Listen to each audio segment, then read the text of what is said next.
Beberapa waktu yang lalu memang kita di Balik sudah mendengarkan aspirasi dari teman-teman honorer ya, dan pada saat itu kita sudah sepakat seluruh fraksi yang hadir pada rapat Balik tersebut untuk memasukkan RUU ASN ini ke dalam prolegnas. Artinya apa? Artinya sebenarnya sudah ada kepastian bahwa RUU ASN ini akan masuk prolegnas karena tidak ada yang menolaknya dan semua sudah sepakat untuk menjadikan ini prolegnas. Ya, mudah-mudahan nanti hari ini akan ada pembahasan di Balik, kita lihat nanti hasilnya seperti apa. Ditambah lagi juga Komisi 2 pun juga memasukkan itu ke dalam ajuan untuk prolegnas. Jadi kalau soal masuk prolegnas saya sih tidak melihat adanya hambatan ya.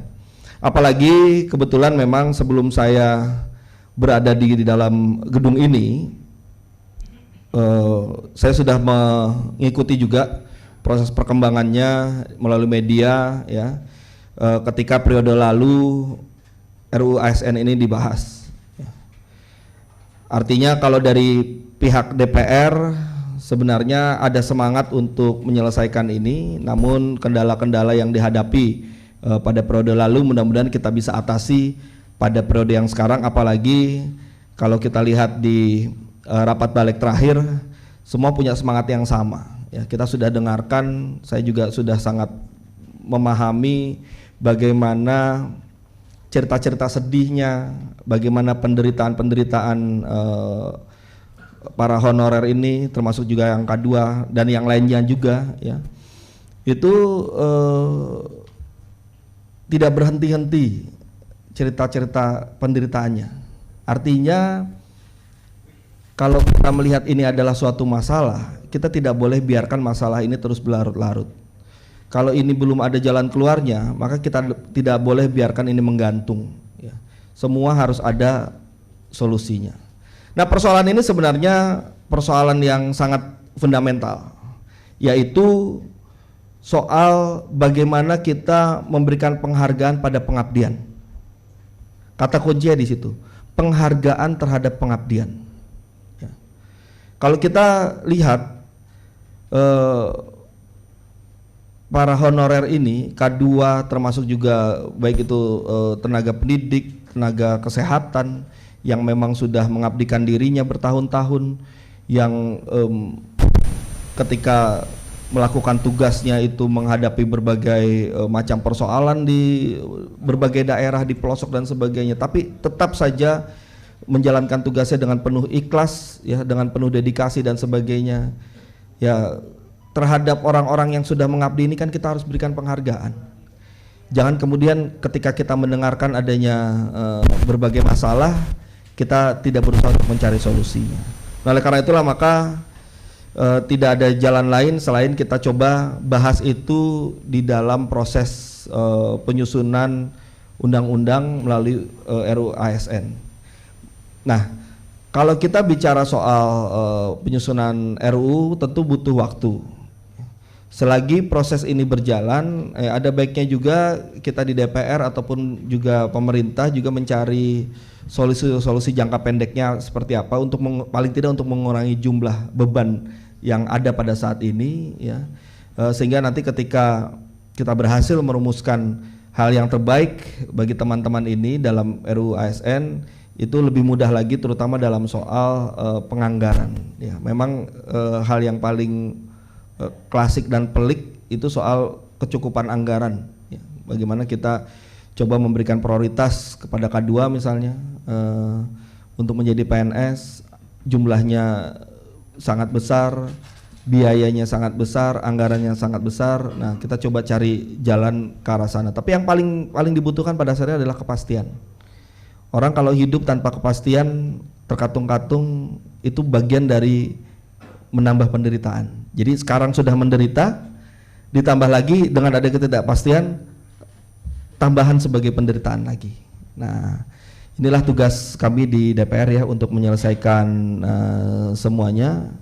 Ya, saya juga ikuti berita hari ini, teman-teman dari K2 sedang dalam tanda kutip bergerilya untuk lobby, ya, ketemu dengan beberapa pimpinan DPR, pimpinan komisi.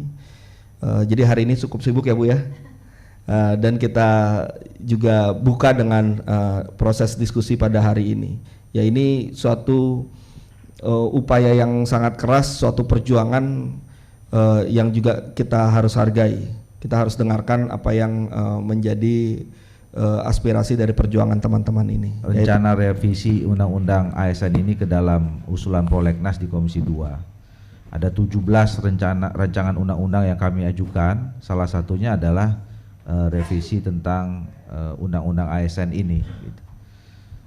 Nah, saya kira memang ini kesempatan buat kita untuk menata secara mendasar hal-hal yang terkait masalah yang muncul di lingkungan maupun pada diri ASN itu sendiri. Gitu. Nah, kami juga sudah melakukan rapat kerja ya, dengan Menteri Pendayagunaan Aparatur Negara dan Reformasi Birokrasi yang banyak sekali juga memunculkan masalah ini. Ya. Jadi hampir seluruh anggota Komisi 2 yang bertanya, salah satunya pasti yang diangkat adalah masalah soal ASN, terutama soal K2. Nah, dalam rapat kerja itu juga disampaikan ternyata pemerintah sekarang juga sedang melakukan proses seleksi CPNS. Itu yang kami pertanyakan, kenapa urusan yang K2 ini belum selesai kok sekarang kita mau rekrut lagi gitu. Nah, dari informasi yang kami dapat, tentu ini masih dari satu pihak. Kami sebenarnya menunggu ya. Kalau tadi Pak Taufik bilang Ibu lagi keliling-keliling, sampai sekarang kita belum pernah menerima surat Ibu mau keliling-keliling ke Komisi 2 gitu. Oh, melayangnya kapan Bu? Oh ya, baru berarti. Ya, jadi saya kira nanti kita akan segera jadwalkan untuk mendapatkan informasi yang berimbang. Ya. Karena sementara ini dari hasil rapat kerja yang kami lakukan dengan Menpan RB itu, sebetulnya saya menyimpulkan bapak-bapak dan ibu-ibu yang K2 ini adalah korban dari dua hal. Yang pertama adalah ketidakpatuhan ya, pemerintah, dalam hal ini pemerintah daerah, terhadap peraturan-peraturan pemerintah yang dikeluarkan.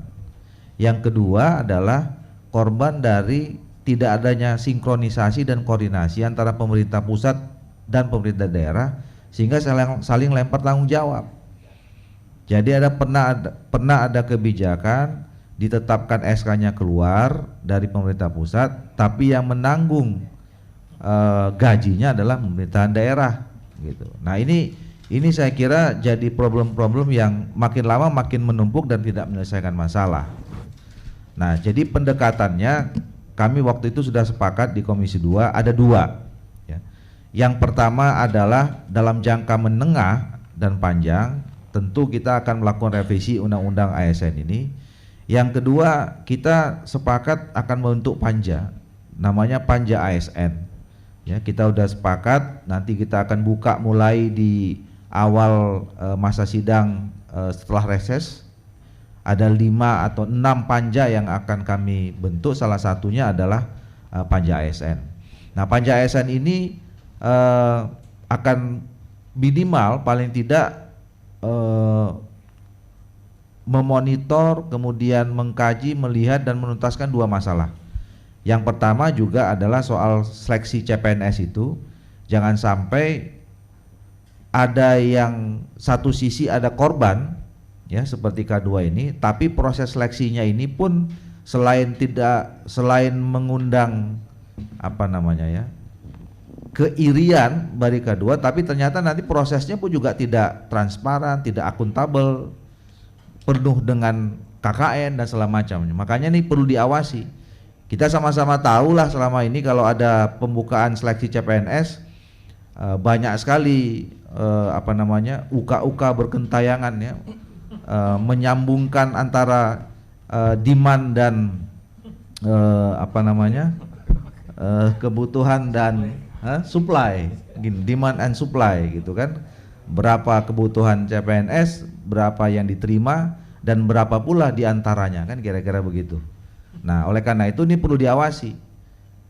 Jadi kita sudah harus juga memonitor proses seleksi CPNS itu harus bebas KKN, transparan, akuntabel dan segala macam. Sehingga kita bisa minimal bisa meminimalisir atau tidak menghilangkan sama sekali praktek-praktek yang selama ini kita sepertinya sama-sama paham dan tidak dianggap apa-apa gitu. Nah, itu yang pertama. Yang kedua, menyelesaikan masalah K2 ini sebelum diterbitkannya atau dilakukannya revisi Undang-Undang ASN. Jadi seperti yang Pak Taufik bilang tadi, apa nih jangka pendeknya? Nah, kita akan melakukan atau membentuk panja ASN untuk membantu penyelesaian ibu-ibu. Nah, memang sekarang itu sekitar tinggal hampir 397 ribuan sekian ya. Dari informasi yang kami dapat, tenaga honorer K2 ini yang masih belum jelas. Karena sebetulnya pemerintah juga sudah berkali-kali melakukan perekrutan, pengangkatan tenaga honorer K2 ini ya. Jadi kan itu kan sebenarnya tenaga honorer ini muncul melalui peraturan pemerintah nomor 48 tahun 2007. Waktu itu ada sekitar 600 ribu, tapi kemudian setiap perjalannya karena tidak ada kepatuhan di pemerintahan daerah menambah sampai 800 ribu sekitar tahun 2013. Nah, diterbitkan ada PP baru kalau nggak salah nomor 45 tahun 2013-14 itu moratorium perekrutan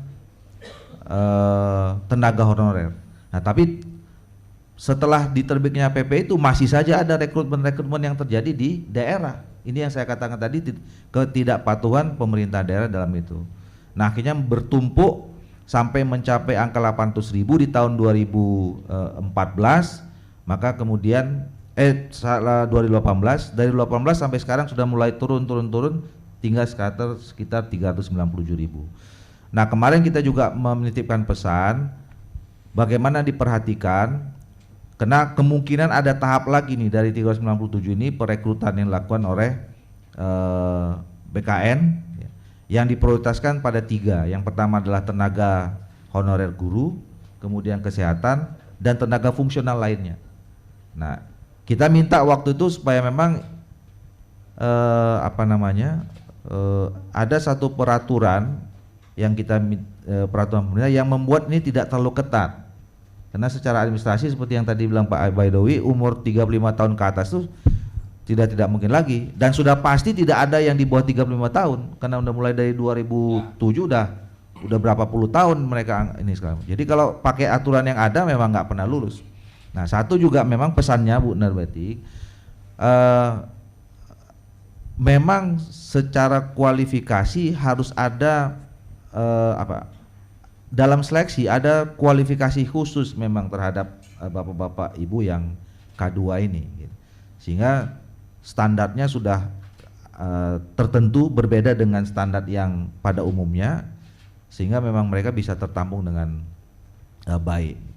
Jadi poinnya ada yang ingin saya sampaikan adalah Komisi 2 punya concern yang sangat tinggi terhadap masalah ini, karena saya juga jauh sebelum menjadi anggota DPR sudah bertemu dengan banyak sekali bapak-bapak dan ibu yang mengeluhkan masalah ini, dan saya kira kita semua punya komitmen. Tadi juga kita sama-sama dengarkan teman-teman di Balik juga sudah punya komitmen untuk menyelesaikan masalah ASN ini, baik itu melalui revisi Undang-Undang ASN maupun kami di Komisi 2 akan segera melaksanakan atau membentuk panja untuk itu.